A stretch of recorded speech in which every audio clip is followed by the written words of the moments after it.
Media Lab mempersembahkan video seri memahami konflik.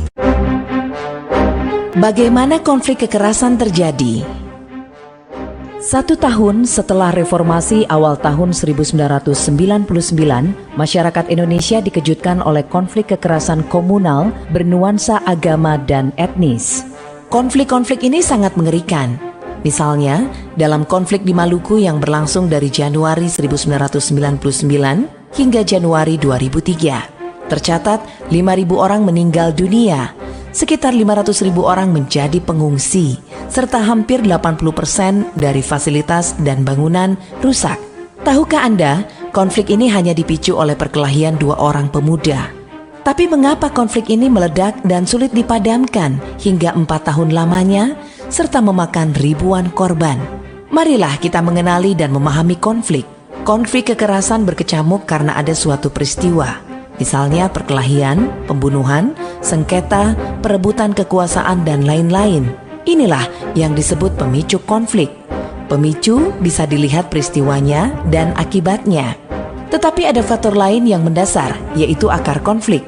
Akar konflik biasanya tidak terlihat di permukaan.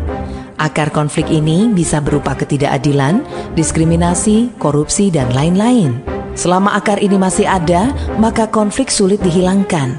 Akar konflik ini seperti ranting-ranting pohon yang kering. Jika ada pemicu, maka dengan mudah terbakar. Ketika ranting mulai terbakar, maka apinya bisa merembet karena ditiup angin, hingga terjadi kebakaran hutan yang luas. Angin inilah yang disebut akselerator konflik. Akselerator konflik bisa berupa isu agama, suku, atau identitas-identitas lain. 3 hal di atas disebut faktor konflik. Selain faktor konflik, suatu konflik berlangsung karena ada aktor. Siapakah mereka? Provokator, yaitu aktor-aktor utama yang terlibat dalam konflik. Aktor ini kadangkala memiliki logika yang abnormal.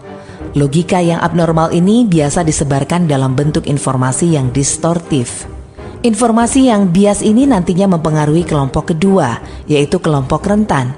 Mereka tidak terlibat langsung konflik, tapi akhirnya terpengaruh dan ikut terlibat dalam konflik. Aktor ketiga adalah kelompok fungsional, yaitu kelompok yang tanggung jawab utamanya adalah menghentikan kekerasan dan mencegah meluasnya konflik. Aktor fungsional ini berperan sebagai pemadam kebakaran.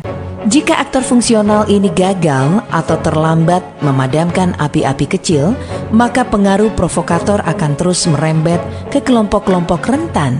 Maka konflik akan makin meluas. Konflik akan mengalami berbagai fase, dari fase ketegangan, terjadi kekerasan, jatuhnya korban, dan terus meluasnya konflik. Itulah yang disebut fase ekskalasi. Ketika konflik mulai diatasi, akan terjadi perundingan, perdamaian. Itulah yang disebut deeskalasi. Bagaimanakah seharusnya sebuah konflik ditangani? Simak terus seri video ini.